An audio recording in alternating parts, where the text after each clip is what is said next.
ਇੱਥੇ ਸਰਪੰਚ ਵੀ ਆਇਆ, ਸਾਰੇ ਲੋਕ ਬੋਲਣੇ ਚੱਲ ਰਹੇ ਨੇ ਤੇ ਨਹੀਂ ਕਿਸੇ ਨੇ ਸਹੀ।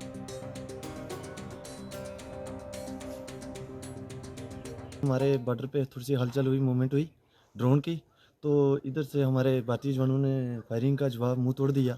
लेकिन यहाँ से काफ़ी आगे निकल चुका था। जैसे भी इन्होंने कोशिश पूरी की, लेकिन ड्रोन हुआ कि नहीं हुआ वो हमें नहीं पता, लेकिन फायरिंग बहुत हुआ। जी जी जी। तो कहाँ कौन कौन से एरिया में ये फायरिंग जंगल ये सर जंगल से लेके कलाल तक बराबर सेक्टर में बराबर ही गोलाबारी हुई। अच्छा, ये लंगर और ये गनिया और लंगर गनिया में तकरीबन यहाँ से तो गुजरा है। तो आपने क्या देखा जब फायरिंग हो रही थी, लगातार हो रही थी? हाँ, जब ड्रोन यहाँ से निकला ही फायरिंग बराबर एक पूरे बॉर्डर से बराबर फायरिंग हो रही थी। यहाँ ड्रोन कितने देखा गया आपकी तरफ? 7:28 हुए थे। आपने देखा? जी हाँ जी जी। कौन से एरिया में देखा? सर गनिया के। अच्छा, जी जी। फिर यहाँ से वापस क्या आगे गया? सर आगे आगे चला गया। अच्छा, जी जी।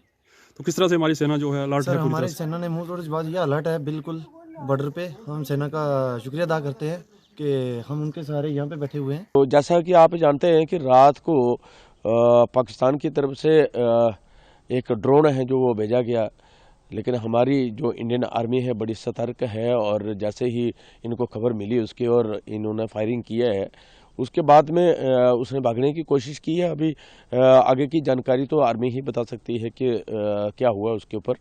बाकी ये है कि हमारी जो इंडियन आर्मी है ये हमेशा सतर्क है और पाकिस्तान की तरफ से जो भी नापाक हरकत की जाएगी उसका मुंह तोड़ जवाब देते भी हैं और आगे भी देते रहेंगे।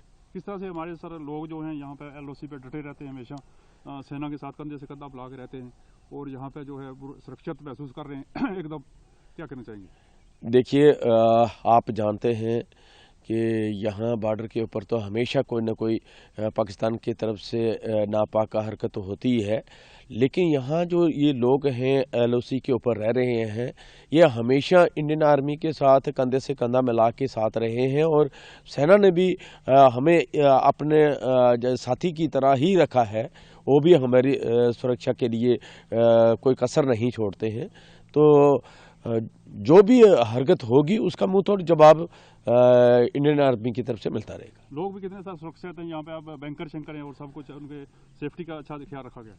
देखिए यहाँ पर तकरीबन 70% लोगों के पास जो बैंकर हैं वो इस मोदी गवर्नमेंट ने दिए उस टाइम, और आज भी ये नहीं है कि फायरिंग आएगा तो लोग भाग जाएंगे। पहले भी भागते नहीं थे, लेकिन अभी तो हमारे पास बैंकर हैं और बैंकर में सुरक्षित हैं, हमारे जो बच्चे हैं वो भी सुरक्षित हैं।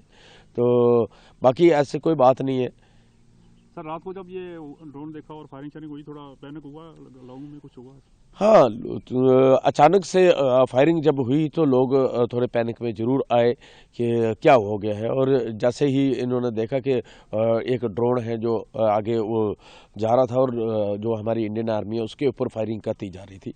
तो 7 बजे स्टार्ट हो गया, ड्रोन चलने लगे, गोलियां स्टार्ट होने लगी, हम डर गए, खाना खाने लगे थे। मैंने बोला चलो मोर्चे में चलें, तो देख के हम गिरबा गए थे। हमने बोला फायरिंग स्टार्ट हो गई है।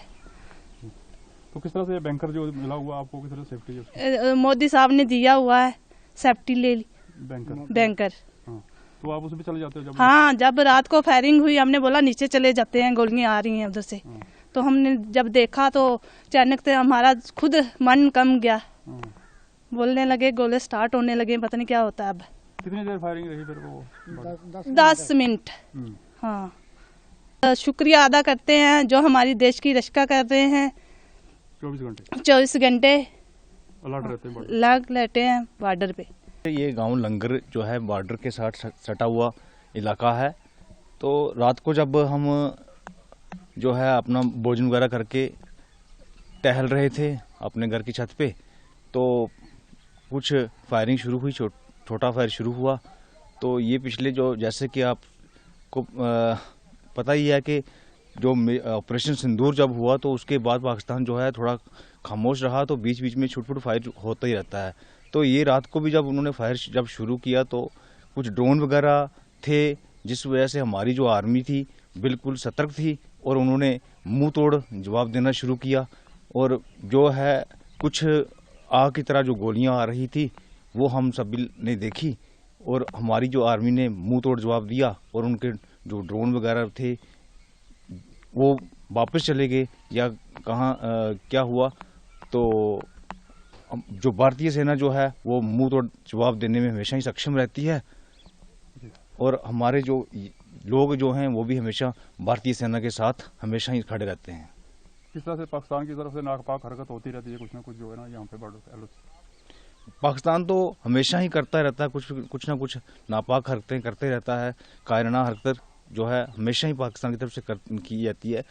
कुछ दिनों से छोटा मोटा फायर जो है चल रहा था, तो रात को जो है अचानक से ही जो फायरिंग शुरू हुई तो उसमें हमारी जो भारतीय सेना थी उसने मुंह तोड़ जवाब दिया और लगभग 7-8 मिनट तक ये फायरिंग रही। और रात को कोई 7:10 पर ये फायर हुआ, लेकिन हमारी आर्मी को बहुत शुक्रिया करना चाहिए। जैसे भी फायरिंग होती है तो मुंह तोड़ जवाब उनको दे देते हैं। पाकिस्तान कभी सुधरने वाला नहीं है। कभी कभी छोटे छोटे बच्चे भी खेलते कूदते रात को भी तो अचानक फायर कर देता है। फिर भी हम अपनी आर्मी का और प्रधानमंत्री मोदी जी का शुक्रिया अदा करते हैं जिन्होंने हमें बैंकर दिए हैं। यहाँ पर आपको देख लो, ये भी बैंकर है, सबको बैंकर मिले हुए हैं। तो यही बहुत है कि जो हम अपनी आर्मी के साथ जीते हैं। कभी भी फायरिंग होती है ना तो हम घर नहीं छोड़ते, अपने देश के जवानों के साथ खड़े रहते हैं, कंधे के साथ कंधा मिलाकर, उनको छोड़कर भागते नहीं हम। तो जब फायरिंग हुई तो आप बच्चों के साथ बैंकर में गए कि? नहीं सर, 5-7 मिनट हुआ तो अपने अंदर चले गए। देखा जैसे कि लाल ऊपर से आग की तरह गोलियां आ रही थी, तो फिर हम अंदर ही चले गए। तो बच्चे भी अंदर चले गए, लेकिन फिर भी आप बाहर भी आते हैं क्योंकि अपने भाइयों को तो थोड़ी तसल्ली मिल जाती है ना कि लोकल लोग भी हमारे साथ चलते हैं।